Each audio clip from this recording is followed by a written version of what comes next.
Hey y'all, welcome back to the Chill podcast. My name is Diamond Rayon, and on today's episode we talk about him. No, not him, but Him, the movie, starring Marlon Wayans and Tariq Withers, the football horror film. Yes, that Him. So, if you haven't seen it, I will say that this video will contain spoilers, but if you know me, I was gonna spoil it for you anyway.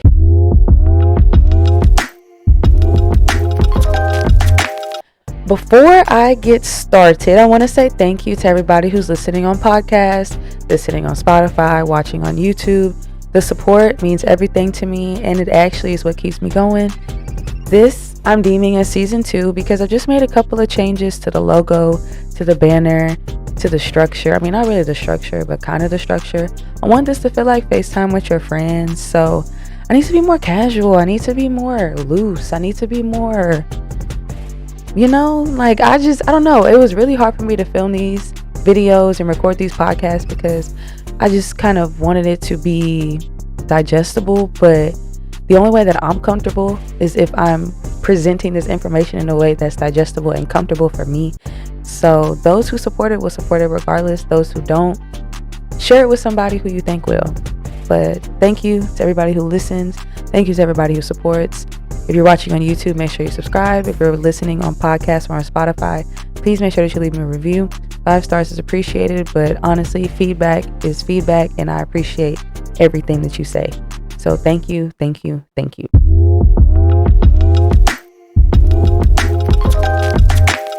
I do want to change up how I do the chill summary because at first I tried to kind of keep it as close to, I guess, the synopsis and the summary that is presented to you by the film makers and the production studios.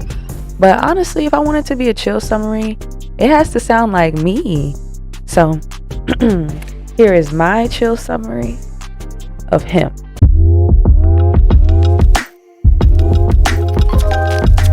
And I'm gonna say this too. Before I start this review, I was the only person in the theater when I saw this movie. Okay, the time when I went, nobody else was there. So this opinion, anything that I say is from the perspective of one person. No outside influences, no TikTok, nothing. This is 100% me, okay?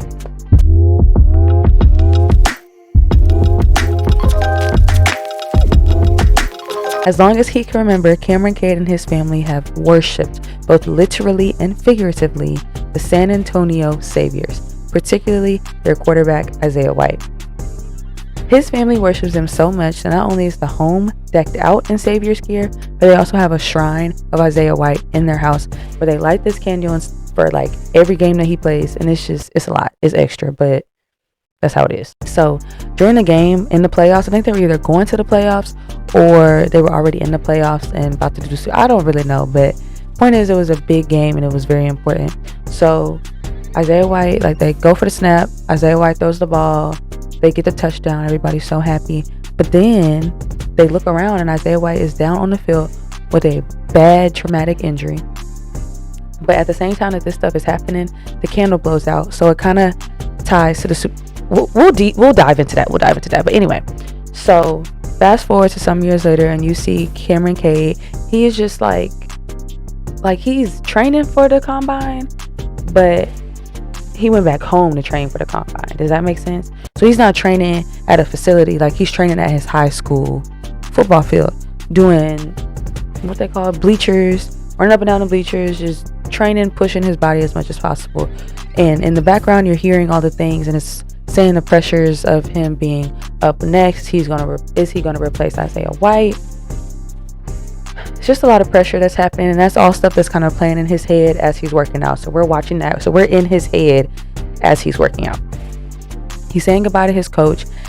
Something happens to the ball and it starts spinning out of control. As it's spinning out of control, he bends down to pick it up, and then he stands up and he gets knocked in the head. Straight like that. Knocked in the head. Now he can't do the combine. He asked multiple doctors. They're like, he shouldn't be fine, but as a fan, I really do think that he needs to do the combine. The day of the combine, his cousin, who's super annoying, is giving him a haircut. As he's giving him a haircut, he pulls out the staple, and so now his head is bleeding. So now he really can't do the combine. So he's now depressed, now super upset. Life feel like it's over. Him and his annoying friends go to a party, and he gets a call from his agent, his manager, who just so happens to also be the agent and manager of his idol, Isaiah White. What a coincidence.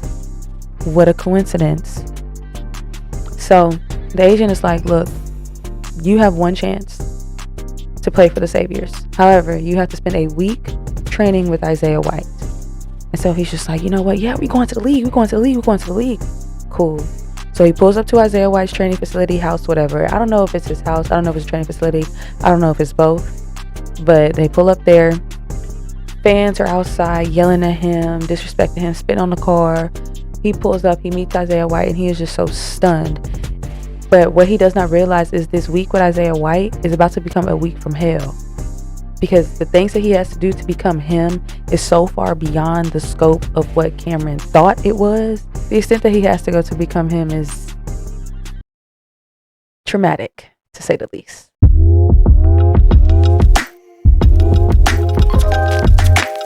Okay, so first things first, my honest opinion is this. I feel like the reason that this movie flopped is for 3 particular reasons. And let me say this first. I do not feel like the movie flopped. I don't feel like the movie was a flop. But I feel like, according to critics, it was a flop. According to Rotten Tomatoes, it was a flop. The budget was $27 million. And I think it was at like $22 million the last time I checked. I'll have to look again. But it's just not doing too well. And I really appreciate the way that Marlon Wayans is handling this feedback, and he did a really good example. White Chicks doesn't have really good reviews either, and that's one of the best movies. A lot of times, especially this year, a lot of people feel like they know movies, and they really don't. So from my personal opinion, I do not feel like this movie was a flop, but based on social media and based on what I have been reading, the general consensus is that it was a flop. One reason that I feel like this movie flopped is because it was advertised as a I'm not going to say it was advertised as a Jordan Peele movie, but I think they used Jordan Peele's name to really push the film, which I mean isn't a problem because he is a producer on the film, but what I think people need to understand is Jordan Peele was just that. He was a producer. Him, his company Monkey Paw, Universal Pictures, they saw this script and purchased the script. Justin Tipping, who directed it, he changed some parts so he gets some writing credits, but it was not written by Jordan Peele. Was it written by Justin Tipping? This movie was written originally under the name GOAT. It won an award. Like, it didn't win an award, but there's a survey called the Blacklist, which is like a screenwriting award. And it's not really an award. It's really just a survey, but it puts together a list of scripts and screenplays that weren't produced, like unproduced screenplays. And to my assumption, and this is truly an opinion, I feel like maybe Jordan Peele was probably reading that because it comes out every year, and it won it in like, it made the list in 2022. They pretty much filmed it and edited it pretty quickly before they started really pushing it, but that's it. He just discovered this script and they bought it and he made it happen. He put his name on it because he believed in what the script could do. Even though this wasn't necessarily a Jordan Peele directed movie or Jordan Peele written movie, this was a Jordan Peele backed movie. So the genre aligned with Jordan Peele's Monkey Paw studio productions. The storyline itself aligned with something that Jordan Peele would write. Jordan Peele is known for writing things that are controversial, writing things that kind of make you think, writing things that spark conversation, and I think that's what him does. But I think that you kind of have to watch the movie through a different lens than just as the typical viewer, because it does discuss some controversial topics that may make you a little bit uncomfortable. But that was the reason that it was so good, because I don't know, whenever I watch movies, I like movies that make me want to talk about it. I want to discuss things that happen. I want to discuss hidden messages. I want to discuss why they chose to display that, or why they chose to say that, or what was the meaning behind this message or this imagery. That's what I like about movies. And I think that's why I often enjoy films and I enjoy TV shows that a lot of people probably don't like or don't necessarily understand, and that's okay. I studied movies, so I look at things differently. So movies like him really fascinate me because of the extent of the hidden messages. Another reason is it challenges beliefs in two different ways. I'll start off with sports. Athletes may not like this movie because it challenges the belief of the sacrifices that you have to make in order to get what you want and get where you want to be in the sports world. It happens a lot in Hollywood. It happens a lot in the music industry. You hear about Illuminati. You hear about people selling their souls. You hear about people getting rid of family members, sacrificing family members for success. And essentially, that's what this movie is doing. It is talking about the sacrifices that are made to be successful. It is talking about idolizing people as if they are a god. It is talking about prioritizing people and materialistic things and fame and fortune over religion. And I think that makes people uneasy, especially athletes, because it kind of puts them under a microscope in a way, especially the ones, something about Cameron Cade that stands out is he was a college star. Everybody loved him. Everybody was concerned about, your relationship with the ladies, and everybody's going to be on you, and you're playing for the Saviors, and you're following up right behind Isaiah, and this, that, and the other. And it's like these athletes do have this fame, and they do have this level of success that messes with their mind, that often forces them to make certain sacrifices. And I'm not an athlete, but I know that sometimes that could be difficult for some people. So I think that kind of makes it hard to digest this film in that way too. And it really talks about the owners and their role in essentially grooming kids from a young age, and these corporations making deals with parents and people selling their soul for success. It's a lot. And as an athlete, it would make me uncomfortable. But the last one that I think probably turns people off is that it really challenges religion, particularly Christianity. There's a part in it that talks about, it's God, family, football, but for me, it's football, family, then God. And I think for somebody who's very religious, that's very hard to hear. There's a lot of demonic entities and demonic symbols that show up, especially at the end. The conversations that they have related to religion, even down to the name of the football team being the Saviors, down to the Cade family having a shrine and worshiping Isaiah, and Cameron's dad really saying this is what a man does. Men make sacrifices, and Isaiah White is that man to make a sacrifice. You kind of have to sell your soul. And honestly, now that I'm thinking about it, I think that's also a reason why some people didn't really care for Sinners. I mean, granted, yes, people like Sinners, but I'm noticing now lately, since the release of him, a lot of people have been talking about how horror films disrespect religion in a way. But I think it's really just depends on the lens that you're watching it through. So it could be controversial, but everything's supposed to be thought-provoking. Soon as I saw that the team name was the San Antonio Saviors, I knew that was going to be something. When I heard Marlon Wayans say, it's football family God, that was something. When Cameron walks into the practice facility for the first time, he does a little prayer, and he worships above, and he's very religious going in. And then after everything that happens to him during this week, I'm not going to say he's not as religious coming out, but you can tell that his religion has now been tested, and he's willing to do things that he would not have done when he went into that facility at the beginning of the week. Well, towards the end of the film, Cameron was wearing a cross necklace that ended up being behind him towards the end of the film. Now, it could have only been happening in a few shots, but everything that happens in film is very deliberate. So seeing that go from being in front of him, like that was, that was the forefront of his life. That was everything that he did was for God and for his family. And then having God being behind him, I didn't think that wasn't intentional. Everything is intentional. So that was something too. But those are the 3 reasons why I feel like people didn't like it. But let's get into how I feel about the movie, because I liked it.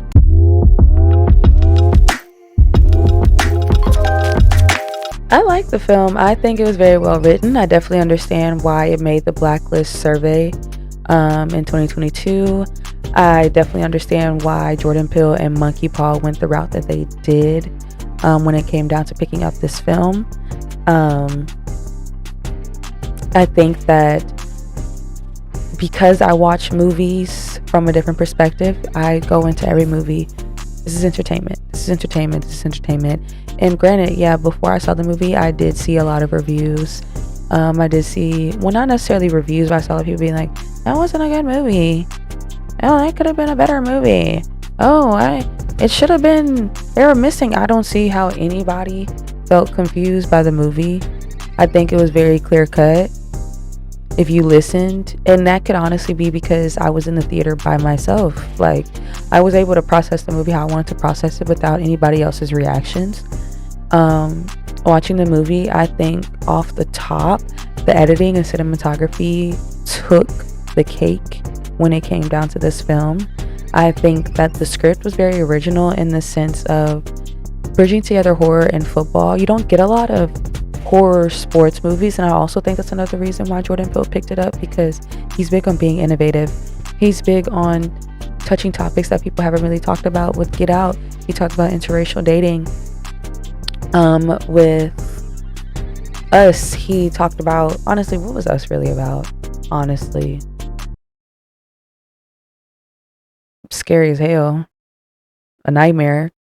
That's what it was about. The point that I'm making is he focuses on things that kind of just haven't been focused on before, and that's why they picked it up. It also fits with Universal. I love Universal Studios. Let me say that. Let me start off with that. I love Universal Studios. I love Universal Pictures. I think they put out some of the best movies. I think they put out some of the most interactive movies, in the sense of the scripts that they pick up and the films that they create with those scripts are riveting, in a sense that it draws you in. It makes you want to join the world. It makes you want to join the universe. I think I also could just be biased because it's my favorite amusement park, and that could be because everything is so immersive. Everything attached to Universal is immersive. It makes you feel like you're a part of it. And like, when it came down to him, the editing and the cinematography, I felt like I was a part of it. By it being about football, it felt relatable, even though I don't play football. My brother used to play. I know people who play. I know people who have trained and trained and trained just to make it to the league. People who have been in the league and got out of the league. Like, I've watched sacrifices, so it kind of, like, I can see it, I can understand it, and I think that's what makes it also scary. A few years ago, I did a video about what makes things scary, and realism, things being realistic, is terrifying. I think that a lot of the hidden messages really is just, don't meet your idols. That's something I always heard growing up. You never want to meet your idols because you don't know the extent of what they've done to achieve what they have, and you're worshiping them literally and figuratively in this movie, and you don't even know what's going on behind the scenes. Cameron Cade had to find out the hard way that the only reason that his idol was that gifted and that good was because he was injecting himself with the blood of the mentors before him. That's crazy. That's crazy. The way that he trained is so deeply unhealthy. The things that they have to do just to be great is not what Cameron Cade thought he was signing up for. That scared him. Even seeing the lifestyle of what it means to be a savior, the parties that they go to, the things they do to sign the contracts. Oh, another thing, after he attends the party and they discuss things about the contract, and Julia Fox character is like, yeah, they're a little, the things they do here is a little, there's a clip in there where they mimic the photo of the Last Supper. I thought that was really interesting because everything ties back to religion in this, and it was Cameron Cade as Jesus, and I thought that was an interesting concept because he looks at Isaiah White as God, and he is the son of Isaiah White in the sense of football. So I thought that was just an interesting thing. But it's very culty. It kind of reminded me of that movie Eyes Wide Shut in a way, not like 100%, but like 40%, especially with the scenes at the very, very end and then the party scene. I think that it tried to be funny at times, but honestly, it didn't hit, and I laugh at everything, and there were places in the movie that I was like, that was awkward, and I didn't really like it. I really enjoyed Marlon Wayans in this role, though. I think that he's a very well-rounded actor, and this really proved it. He can be serious when it's time to be serious. I wouldn't necessarily say that he was intimidating, but I think that his personality, in contrast with the evil side of Isaiah White, they did really well together. I don't know, he did a really good job, and I really do hope that he does more films and TV shows like this, because this was refreshing to see. Tariq Withers, I loved him in that Atlanta episode, honestly, but some of his line deliveries just felt so forced. Like, it just felt like I was watching a white kid trying to be black. Like, it felt forced, but I'm not talking down, because I do know that he talks about the challenges that he has faced with that, but it's just some of the lines were just too urban, I guess. I wasn't wrong. The music choice on there I wasn't really a fan of. I felt that it was lazy. It was just like the 2010s music and hype music again, things that kind of felt a little bit more forced. It just felt very, there's a word I'm looking for, it's not necessarily detached. I don't really know the word that I'm really thinking of, but it didn't make me feel like, I don't know, I didn't really care for the music. I would have preferred it to just be silent or just be instrumentals most of the time. I think it's good. I think people should still go watch it. I gave it a 3 out of 5 on Letterboxd. Just go watch it. Let's stop just hearing reviews and deciding we're not going to go see a movie. Even if we feel like the movie's not going to be good, you never know. I just watched that movie together, and I thought it was going to be kind of gross and weird, but honestly, I stood up there and I watched it, and it was really good. But then again, like, sometimes people be having opinions of movies, like the movie Anora. Everybody was obsessed with that movie, and when she started doing all that screaming in the house, I could not watch it no more. Like, it was fine, but everybody's gonna have their opinion, and sometimes their opinions be wrong. Everybody has different movie taste. Everybody has different interests. What I love, you probably would hate. What you hate, I probably would love. But you just go watch it. Go find it. Like, there's so many movies I've watched, I'm like, I would never watch that again, but I'm glad I saw it. So maybe that's what y'all need to be doing. Looking at the Rotten Tomatoes reviews, and honestly, I just don't agree. Letterboxd kind of was more up my alley. When it comes down to ratings on like Letterboxd, I can agree with a lot of the stuff that they say. I feel like if you use Letterboxd, you actually like movies and you're actually watching movies for the right reasons. Like, you're not watching it just to talk about it, you're watching it as a true film enthusiast. I don't know, Rotten Tomatoes is okay, but I would trust Letterboxd before I trust Rotten Tomatoes. An opinion is an opinion, so go support the film. Marlon Wayans does a really good job. Tariq Withers does a really good job. The characters at the beginning, his girlfriend and his cousin, could have gone without them. They were very annoying. I like Guap Dad, so he could stay. Julia Fox was advertised as the main character. She did okay. I feel like they should have advertised the team doctor as a main character more than Julia Fox, because his role was very monumental in the film, and I felt like his story his like side story. Like, we actually learned about him. We understood why he was doing the stuff that he did. Julia Fox, on the other hand, she was just a wag who was down for selling her soul for money. So I really enjoyed this, mainly because of the script. I felt like this was a very original idea, and I'm going to wrap up this video by going on a tangent about original ideas versus remakes and sequels.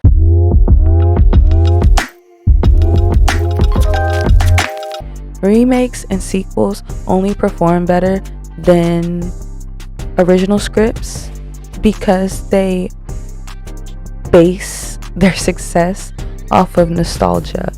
You enjoyed this when you were younger, so here's another one. You enjoyed this when you were younger and you asked for a remake 15 years ago, so here's another remake that you asked for. Instead of doing a remake, we're actually going to do a prequel because you've been asking for years. I don't like that. I'll be tired of that. I'll be tired of it. I don't care.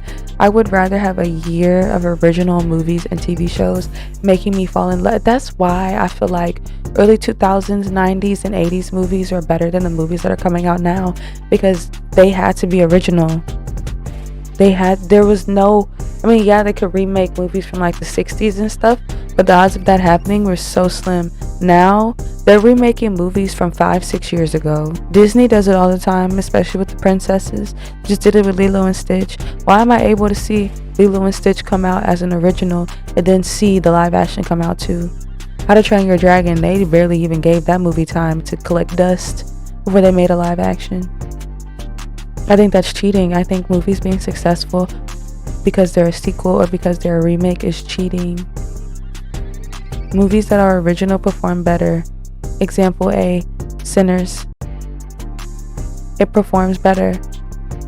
People need to start. There's so many people who are writing movies. Actually, and I'm going to say this, I'm not even going to talk about the people who are picking up the scripts. I'm talking directly to the writers. Submit that script to that festival. Submit that script to that production studio. Do what you need to do to get your name all over that script, but send it out. If nobody's picking it up, go record it. Send it to Tubi. Sell your own stuff. Go take a class. I'm gonna link it. I'm gonna link it for y'all. They have classes that y'all could take. NYU, Yellow Brick, they offer a course that walks you step by step on what you need to do for television and film. So many people knock going to film school because, oh, I could just learn it online. Yeah, you can learn it online, but think of the resources that you gain from attending school. Think about all the things that you can learn how to do, the avenues, the resources. Like, it's so much to it. Just do it. Go make your movie. Sell that script. Stop sitting on it, that script that you wrote 10 years ago, trying to get it sold to this one production studio. Make your own production studio and go make that movie. Invest in, go rent a camera, go pay people to be a part of your crew, and go make that movie. I did a 48-hour film project by myself because everybody flaked on me, but I made it. It feels so good when you actually just put your stuff together. This movie, these two guys who wrote this script, even if y'all don't like it, I know they are so happy. Not only did it get picked up by Universal Pictures and Monkey Paw, but people are talking about it. Good, bad, ugly, you're talking about it. And that's more than anybody could ever hope for, especially somebody who does small, like who's just writing scripts, or this is the first movie. Justin Tippin is only known for this movie called Kicks, and he's doing this. Whether you like him or not, this movie is creating conversations, and that's the best thing that can happen for it. You may not like it now, but in a year, 5 years, 10 years, you're going to love it. White Chicks right now is one of the most quotable movies. People did not love Get Out when it first came out. Sometimes movies take time they gotta marinate. Movies gotta marinate. So just let him marinate. If you're gonna wait till it comes on video on demand or HBO Max or Stars, whatever it's gonna come on, cool. Long as you watch it, long as you talk about it. Do you know how many movies and TV shows don't get popped until they make it to like Netflix or something? You was on Lifetime and then got canceled and then got picked up by Netflix, and it's one of the biggest shows to come on Netflix. Just be patient, but don't be so quick to knock a movie just because of he say, she say. Go watch things for yourself, form an opinion on it, and then go from there. That's all I have to say. But I'll see y'all on Twitch. If you're watching this after the Twitch for this episode, I'll see you when I see you. I am twitching most Fridays. Just make sure you check out my Instagram for exact dates and topics. Until next time, bye.